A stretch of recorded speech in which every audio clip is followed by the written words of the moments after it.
शुक्र है, भला आप आए तो सही। अभी क्या टाइम हो रहा है, कुछ पता भी है आपको? मैं कितनी देर से आपका इंतजार कर रही हूँ। आकांक्षा गुस्से से बोली। सॉरी आकांक्षा, मुझे बिल्कुल भी याद नहीं रहा कि तुम मेरा इंतजार कर रही हो। माफ कर दो ना प्लीज। आकाश अपनी भूल पर पछतावा जाहिर कर रहा था। क्यों नहीं, भला आपको क्यों याद रहने लगा? आज अपना किया हुआ वादा भूले हो और कल मुझे भी भुला देना और फिर कहना सॉरी आकांक्षा, मैं तो तुम्हें पहचानता ही नहीं। आकांक्षा सिर झटक कर बोली। आकांक्षा का गुस्सा सातवें आसमान को छू रहा था। तुम तो मेरी जान हो आकांक्षा, मेरी हर सांस पे तुम्हारा नाम लिखा है और कोई भला सांसें लेना कैसे भूल सकता है? और जिस दिन भूल जाता है ना, वो उसकी जिंदगी का आखिरी दिन होता है। तुम तो मेरे लिए सारी दुनिया हो। चलो, तुम जो सजा दोगी मुझे मंजूर होगी, बस अभी एक बार हंस के दिखा दो तो प्लीज। आकाश ने अपने दोनों कान पकड़ लिए। छुपाते छुपाते आखिर वर्षा के लबों पर हंसी आ ही गई। आकाश, क्यों करते हो ऐसा कि मुझे तुम पे गुस्सा करना पड़े? मैं बताऊं क्यों करता हूँ ऐसा? आकाश शरारती लहजे में बोला। क्योंकि तुम गुस्से में बहुत प्यारी लगती हो। आकांक्षा थोड़ा शर्माई, फिर बोली। आकाश, तुमने अपने घर पे बात की? घर पे बात की मतलब? घर पे तो मैं रोज बात करता हूँ। क्या आकाश, फिर से मजाक?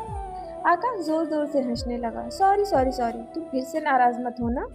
एक्चुअली अभी बात की नहीं है और बहुत जल्दी ही बात करने वाला हूँ। जहाँ तक मेरा ख्याल है, भैया को भी एक लड़की पसंद आ ही गई है और भैया की शादी होते ही मैं अपने घर वालों से बात करूँगा।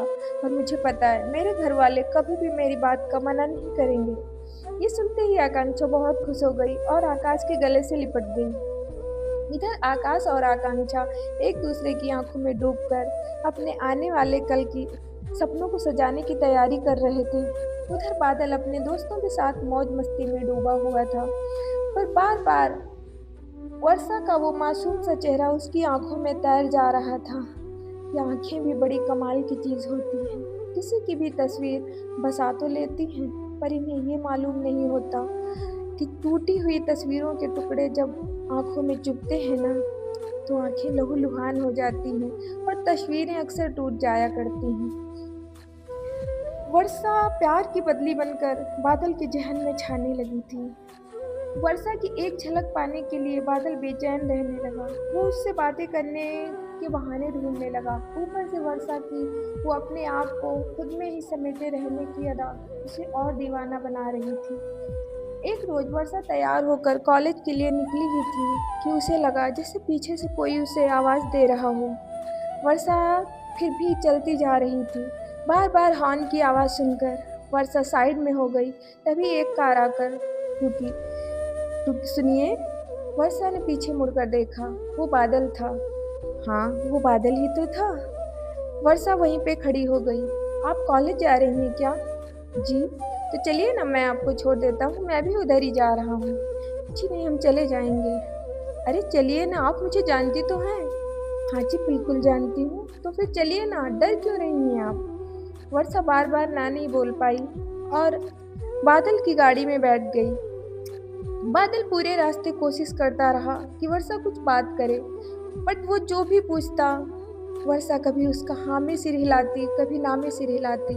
आखिरकार बादल ने पूछ ही लिया। वर्षा जी, आपने ना बोलने की कसम खा रखी है क्या? नहीं। फिर नहीं, आप इस जी नहीं के आगे भी कभी बढ़ती हैं क्या? इससे पहले कि बादल कुछ और बोलता, वर्षा बीच में ही बोल पड़ी। जी, हमारा कॉलेज आ गया। बादल ने अपनी बात के आगे ध्यान ही नहीं दिया। हमने कहा गाड़ी रोकिए, हमें उतरना है। बादल ने वर्षा की तरफ देखा और मुस्कुराकर गाड़ी रोक दी। लीजिए वर्षा जी, रोक दी गाड़ी। आप तो ऐसे डर रही हैं जैसे मैं आपको लेकर भाग जाऊंगा। वर्षा अपना दुपट्टा संभालते हुए नीचे उतर गई। जैसे ही वो चलने लगी, बादल ने फिर से शरारत की। सुनिए। वर्षा ने मुड़कर देखा। जी। वर्षा ने बड़े सहज भाव से जवाब दिया। बहुत भोली हैं आप। आज अगर मैं आपको लेकर भाग भी जाता तो क्या करती आप? आपको तो शोर मचाना ही नहीं आता। बादल की आंखों में शरारत थी। वर्षा ने बड़ी सादगी से बादल को देखा और चली गई। बादल दिल थामे वहीं खड़ा रहा और दूर तक जाती हुई वर्षा को देखता रहा।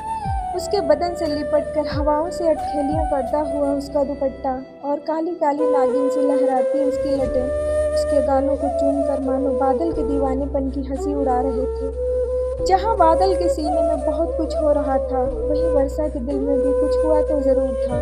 कोई तो बात थी बादल की बातों में और उन शरारत भरी आँखों में, जो वर्षा के दिल की गहराइयों में उतरने लगी थी।